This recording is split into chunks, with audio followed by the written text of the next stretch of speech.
Deuxième séquence, on va voir 3 mouvements, d'accord? On va voir le single leg stretch, le double leg stretch et le spine twist. En place. Là, je vous ai parlé chinois.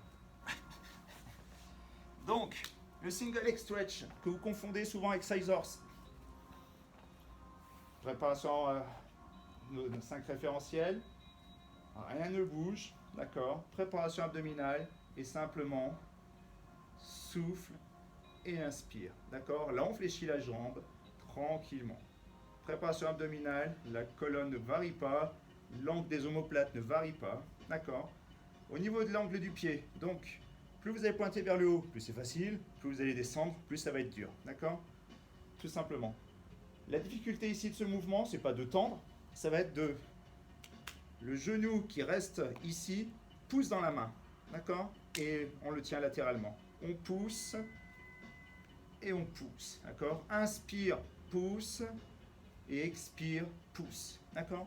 Ce mouvement ressemble, si on était debout, à ça. C'est-à-dire que ici, le genou monterait et on retient le genou, d'accord? Pendant que l'autre jambe au sol se tend, d'accord?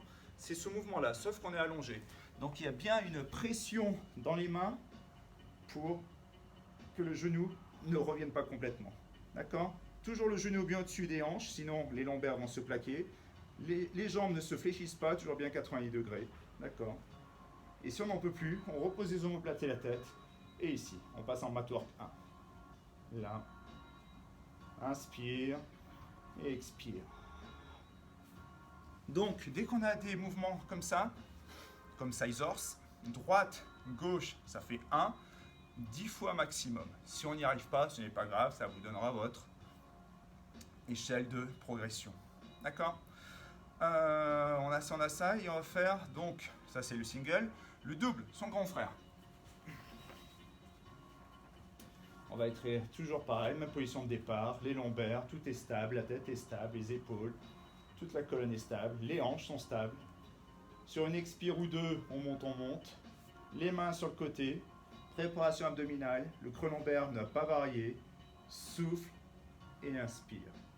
Souffle et inspire. D'accord? Ne relâchez pas la tête, ne rentrez pas la tête, toujours bien aligné.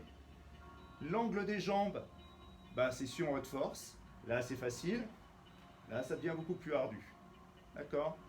Mais le ardu, on va le chercher que si et seulement si on sent que tout est stable. D'accord? On ne va pas chercher le ardu pour se dire « ouais, je peux le faire ». Non, je peux le faire, mais je dois sentir que c'est stable. D'accord? Ça ne doit pas glisser vers le coccyx quand vous tendez les jambes. Et quand vous revenez, vous ne devez pas sentir le bassin glisser vers la 5e lombaire. D'accord? Chacun a son appui au niveau du sacrum. On n'a pas tous le même parce qu'on n'est pas tous fait de la même manière. Mais l'appui que vous avez au niveau du sacrum doit rester le même pendant tout le mouvement. Si c'est trop dur, pareil, vous reposez omoplate tête et souffle et inspire.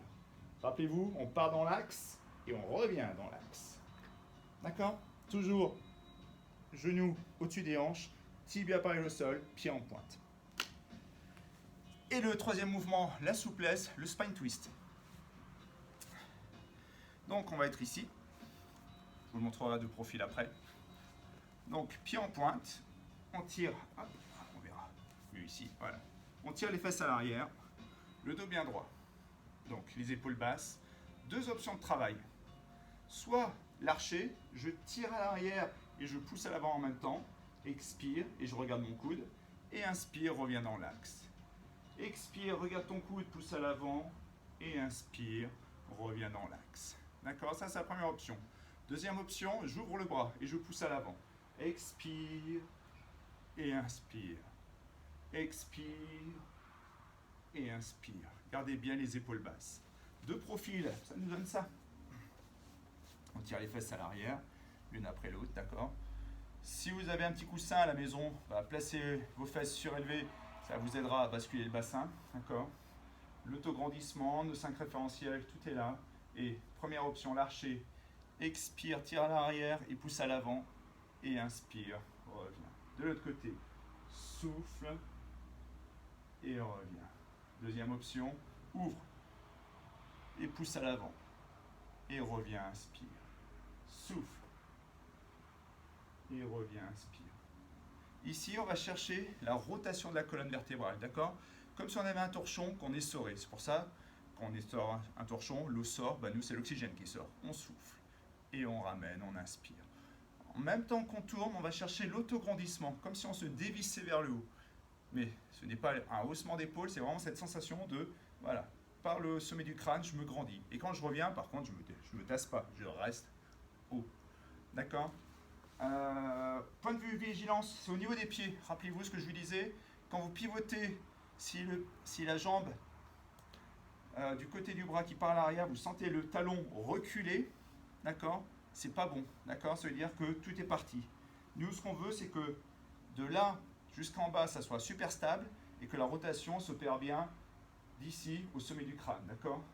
Et les pieds ne bougent pas. Vous devez sentir une grande stabilité au niveau des talons. Ça veut dire que la hanche n'est pas en train de faire droite puis gauche. Tout est stable. On est en train d'étirer les obliques pendant qu'il y en a qui se contractent. Et on est en train d'étirer au niveau colonne vertébrale tous ces petits muscles qui permettent aux vertèbres de glisser les unes par rapport aux autres. Donc il y en a certains qui se contractent. Pendant ce temps-là, les autres se font étirer. Et surtout, on est en train de repulper les disques intervertébraux. D'accord ? Tranquillement. Voilà. C'était notre deuxième séquence. 2 mouvements de force, single leg stretch, une jambe avec le genou qui force dans la main et qu'on retient. Le double, on revient ici, d'accord. Ce que je ne vous ai pas dit aussi, c'est sur le double, quand vous balancez le bras à l'arrière, ne reposez pas vos omoplates, d'accord. Les omoplates, l'angle qu'on a gagné en haut, on le garde tout le temps. Ça ne veut pas dire qu'on balance les bras à l'arrière, que le dos doit se reposer. Sinon, ça veut dire que les grands droits ne font plus leur boulot de « je soulève la cage thoracique ». D'accord. Et ensuite, on a eu le spine twist pour assouplir les obliques. D'accord, parce qu'on va les travailler. Voilà. Rendez-vous 3e séquence.